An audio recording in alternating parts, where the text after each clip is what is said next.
नमस्कार विद्यार्थियों, हम पढ़ रहे थे भारत में राष्ट्रवाद का उदय। मोटे तौर पर हमने वो कारक जो ब्रिटिश शासन के कारण उदय हुए, उसके बाद भारत उद्भूत कारणों में, और आज 3 महत्वपूर्ण कारकों की चर्चा अपन इसके अंतर्गत करेंगे। नंबर 1, सामाजिक एवं धार्मिक सुधार आंदोलन। धार्मिक सुधार आंदोलन। नंबर 2, आर्थिक शोषण और नंबर 3, इल्बर्ट बिल विवाद। इल्बर्ट बिल विवाद। सर्वप्रथम अगर हम बात करें, 19वीं शताब्दी में भारत में समाज एवं धर्म में सुधार के अनेक आंदोलन हुए। यद्यपि इन आंदोलनों का राष्ट्रवाद में प्रत्यक्ष रूप से योगदान नहीं है, किंतु अप्रत्यक्ष रूप से इनका योगदान रहा। और इस प्रमुख आंदोलनों में अगर हम बात करें, ब्रह्म समाज, प्रार्थना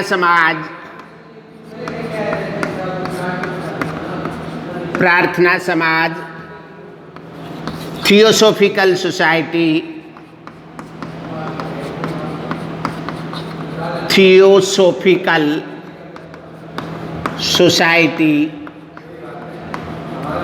नंबर 4, रामकृष्ण आर्य समाज,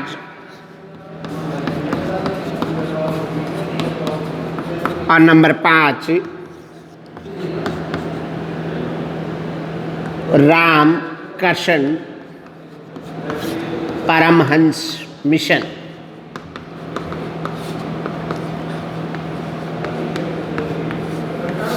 यद्यपि इन आंदोलनों ने समाज एवं धर्म के सुधार के क्षेत्र में काम किया, किंतु राष्ट्रवाद के क्षेत्र में इनकी जो भूमिका रही वो 2 बातों में महत्वपूर्ण रही। नंबर 1, राष्ट्रीयता की भावना जागृत करने में, इनका महत्वपूर्ण योगदान रहा।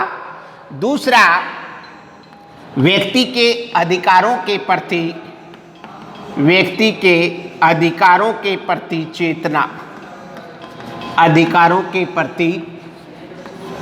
चेतना जागृत करने का कार्य इन आंदोलनों ने किया। यद्यपि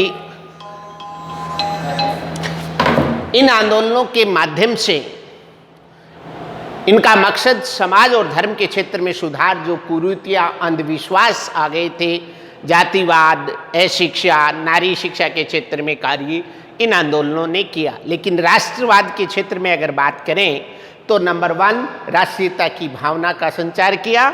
नंबर 2, व्यक्ति के अधिकारों के प्रति चेतना जागृत करने का काम किया। इसके अंतर्गत इन आंदोलनों से अंधविश्वास के स्थान पर तर्क, धर्म और धर्म के प्रति जो आस्था थी वो खत्म हुई और तर्क को बढ़ावा मिला। दूसरा कारण, आर्थिक शोषण। देखिए, भारत में अंग्रेज व्यापार करने के उद्देश्य से आए थे और व्यापार के पश्चात धीरे धीरे उन्होंने व्यापारिक एकाधिकार स्थापित किया और एकाधिकार से राजस्व वसूली करते करते 1757 प्लासी के युद्ध तक उन्होंने यहाँ राजनीतिक साम्राज्य स्थापित कर लिया। तो उपनिवेशवाद के इस काल के अंदर भारतीयों का ब्रिटिश शासन के प्रति विद्रोह जो था वो इस आर्थिक शोषण का परिणाम रहा। अगर हम बात करें तो भारत में ब्रिटिश शासन आर्थिक साम्राज्यवाद का उदाहरण है। आर्थिक साम्राज्यवाद का मतलब है जिसने उपनिवेशवाद की शुरुआत की कि उस देश का अर्थव्यवस्था या आर्थिक लाभ कमाने के लिए राजनीतिक नियंत्रण स्थापित करने के लिए जो कार्य किया।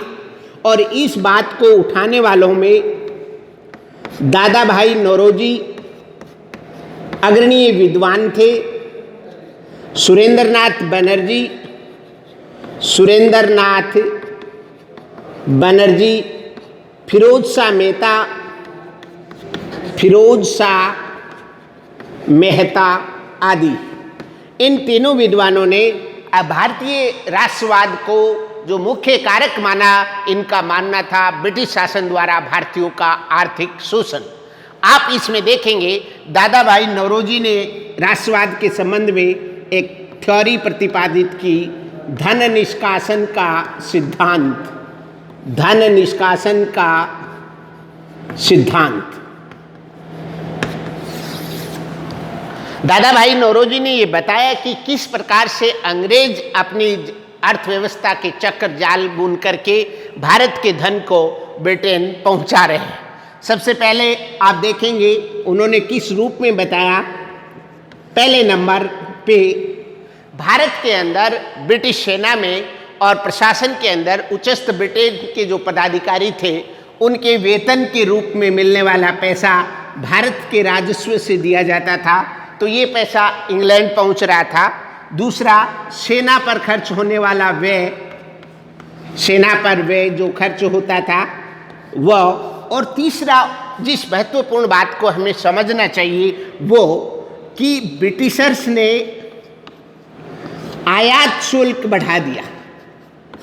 विदेश से कोई सामान आता उस पर पैसा शुल्क वसूलते, प्लस ब्रिटिशर्स यहाँ से कच्चा माल